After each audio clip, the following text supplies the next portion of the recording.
Hutan tropis adalah tempat dengan keanekaragaman hayati yang sangat tinggi, dan Indonesia salah satu negara yang punya hutan tropis luas. Dari sekian banyak organisme yang tinggal di sini, ada sekelompok primata yang punya kecerdasan luar biasa. Rambutnya pirang dan suka bergelantungan. Mereka adalah orangutan.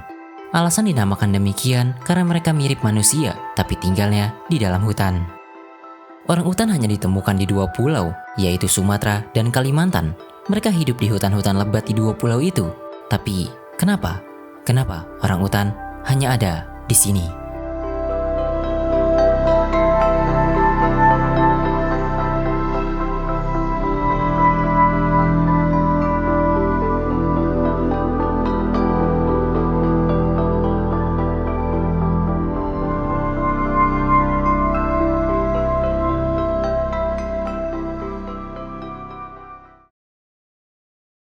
Chimpanzee is obviously up to something. Kita semua tahu jika kera besar adalah kelompok hewan yang punya kecerdasan tinggi, setidaknya menurut standar manusia. Orangutan ada di barisan ini. Dari semua spesies kera besar yang masih ada, orangutan adalah yang berkerabat paling jauh dengan manusia. Mereka berasal dari genus Pongo, dan ada 3 spesies yang saat ini diakui, yaitu orangutan Kalimantan, orangutan Sumatera, dan orangutan Tapanuli. Secara penampilan, mungkin ketiganya seolah tidak ada bedanya, namun dalam hal genetik, ketiganya sudah sangat berbeda. Orangutan Kalimantan dan Sumatera memiliki sedikit perbedaan dalam penampilan maupun perilaku.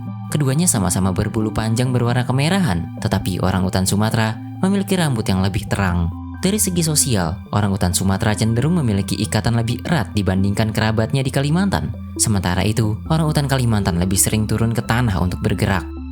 Ini karena mereka hidup dengan tantangan alam yang sedikit berbeda, bergantung pada pulau yang mereka tinggali. Di Kalimantan, tidak ada predator darat besar seperti harimau yang sewaktu-waktu dapat mengancam orangutan, jadi mereka tidak perlu khawatir untuk berada di tanah. Berbeda cerita dengan kondisi di Sumatera. Dari ketiga spesies, orangutan Kalimantan adalah yang paling besar. Mereka adalah primata terbesar ketiga yang hanya dikalahkan oleh 2 spesies gorila.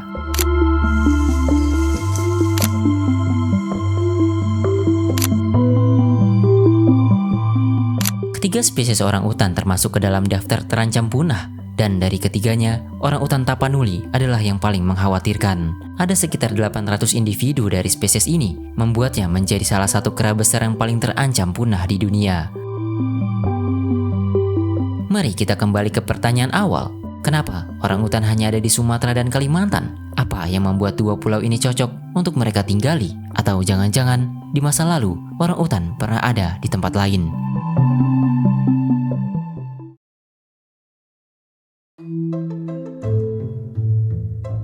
Dahulu kala, pada kala Pleistosen sekitar 2 juta tahun hingga 200.000 tahun yang lalu, ada kera raksasa berasal dari Tiongkok diberi nama Gigantopithecus.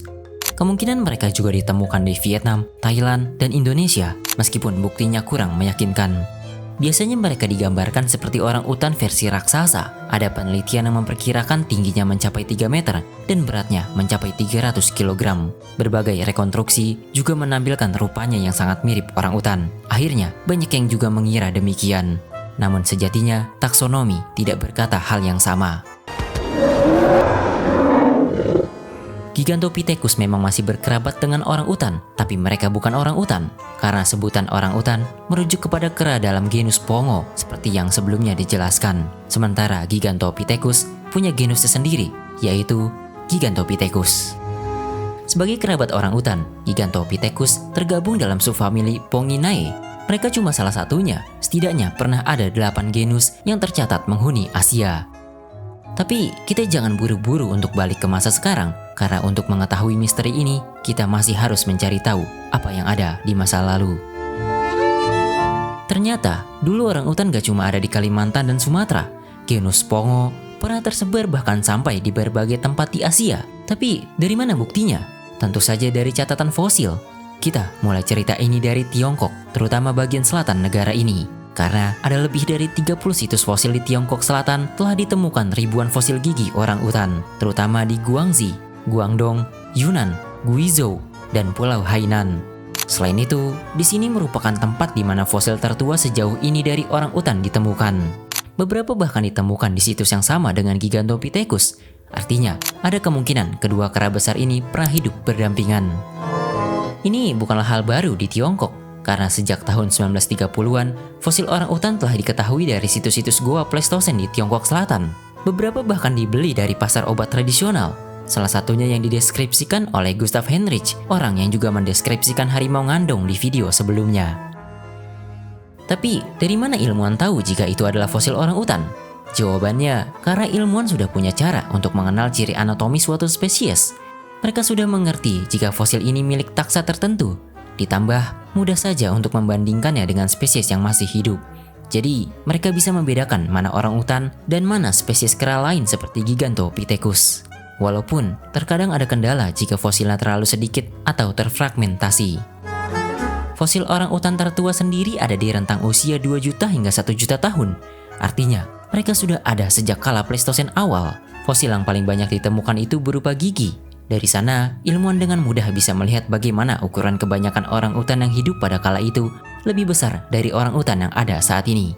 Ada spesies yang diberi nama Pongo weidenreichi, salah satu spesies orangutan paling awal yang tercatat. Spesies orangutan besar ini kemungkinan berhasil bertahan di Tiongkok hingga awal Pleistosen akhir, sekitar 116.000 hingga 110.000 tahun yang lalu, berdasarkan bukti yang ditemukan di Gua Ziren. Tetapi, ada juga kemungkinan mereka masih bertahan sampai 66.000 hingga 57.000 tahun yang lalu. Namun yang pasti, seleksi alam berkata lain. Orangutan dengan ukuran tubuh kecil jauh lebih diuntungkan, sehingga Pongo weidenreichi yang besar itu punah dan digantikan oleh spesies yang lebih kecil, diberi nama Pongo defosi. Tapi masalahnya, Tiongkok terpisah jauh dengan Kalimantan dan Sumatera. Bagaimana ceritanya mereka bisa sampai ke sini? Kunci jawabannya ada di wilayah ini. Dari Tiongkok, mari kita semakin ke selatan ke Asia Tenggara. Ternyata, Thailand, Vietnam, Laos, Kamboja, sampai ke semenanjung Malaya juga tidak mau kalah. Fosil-fosil orangutan juga banyak ditemukan di sini. Biasanya berasal dari kala Pleistosen tengah hingga akhir. Contohnya, ada spesies yang ini, spesies unik yang ditemukan di Vietnam yang dibedakan dari spesies lain karena punya ciri morfologi gigi yang unik. Walaupun sistem taksonomi dan filogenetik berbagai fosil orangutan masih diperdebatkan. Tapi perdebatan di sini lebih mengarah pada apakah mereka layak disebut spesies baru atau masih bagian dari spesies yang sudah ada. Namun yang jelas, mereka adalah orangutan. Dari sini, kita beranjak ke Kepulauan Nusantara. Sumatera juga menyimpan jejak keanekaragaman orangutan purba. Dari daratan tinggi Padang, ditemukan 2 spesies, Pongo doboisi yang bertubuh relatif besar dan Pongo paleosumatrensis yang sedikit lebih kecil. Kondisi serupa juga terlihat di Kalimantan. Penggalian di Gua Niah, Sarawak misalnya, menghasilkan sisa-sisa orangutan yang berlimpah. Tidak mau kalah dari 2 pulau tersebut, orangutan juga pernah sampai ke Pulau Jawa. Yap, jadi dulu Pulau Jawa juga salah satu habitat orangutan, setidaknya sejak Pleistosen tengah dan bertahan sampai Pleistosen akhir dalam wujud Pongo javensis. Spesies yang lebih kecil secara ukuran gigi dibandingkan kerabatnya di daratan Asia maupun di Sumatera dan Kalimantan. Dari sini kita sudah berhasil melengkapi puzzle. Ternyata dahulu orangutan tersebar dari Tiongkok bagian selatan, lalu menuju wilayah Asia Tenggara seperti Thailand, Kamboja, Vietnam, semenanjung Malaya, kemudian Sumatera, Kalimantan, hingga mencapai Jawa. Tapi, bukankah Sumatera, Kalimantan, dan Jawa terpisah lautan? Bagaimana orangutan menyeberanginya? Jawabannya, lagi-lagi, karena Sundaland, daratan luas yang sudah sering dibahas, menghubungkan wilayah barat Indonesia dengan daratan Asia pada kala itu. Namun, nasib orangutan berubah ketika zaman memulai sebuah era baru. Pada akhir Pleistosen sekitar 126.000 hingga 12.000 tahun yang lalu, penelitian menunjukkan adanya penurunan populasi orangutan. Kondisi ini perlahan menyebabkan orangutan semakin langka, kemudian punah dari sebagian besar jangkauan habitatnya. Ada indikasi mereka sempat bertahan di Vietnam dan Kamboja hingga memasuki kala Holosen awal, kurang dari 11.700 tahun yang lalu. Namun, mereka tidak mampu bertahan hingga akhirnya menyisakan wilayah Sumatera dan Kalimantan sebagai benteng terakhir untuk mereka bertahan hidup, yang mana itu hanya 20% dari jangkauan asli mereka di masa lalu. Ini sebenarnya bukan hal aneh, karena banyak spesies lain contohnya tapir, badak, dan gajah juga mengalami hal yang sama. Itulah awal mula kenapa sekarang orangutan hanya ada di Kalimantan dan Sumatera. Tapi kita belum selesai. Pertanyaan selanjutnya adalah, kenapa hanya Kalimantan dan Sumatera? Apakah ada yang spesial dari kedua tempat ini?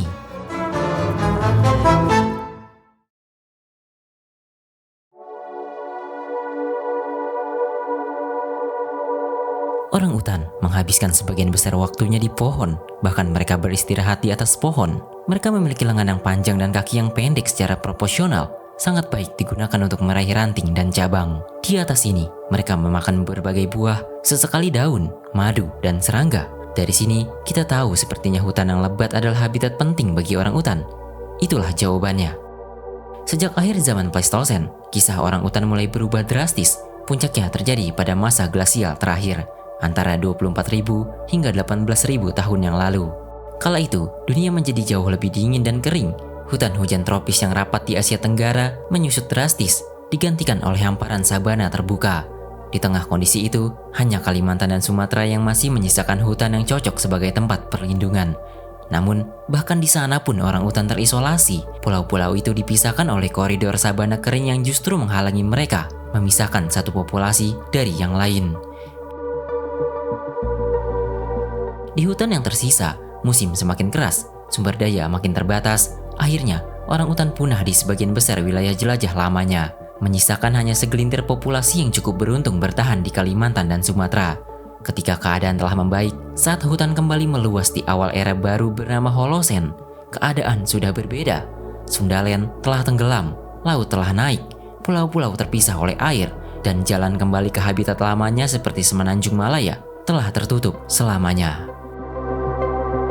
Dengan begitu, nasib orang utan hari ini adalah jejak panjang dari pergulatan masa lalu, bagaimana perubahan iklim dan terjebaknya populasi di wilayah-wilayah tertentu menentukan mereka hanya bertahan di tempat yang kita kenal sekarang. Itulah jawabannya, cerita panjang yang dirangkum dari kera besar ikonik dari Asia. Sekian dulu video kali ini. Terima kasih. Jika kalian ingin mendukung keberlangsungan channel ini, berikan dukungan dengan berdonasi lewat Saweria. Scan QR berikut atau klik link di deskripsi.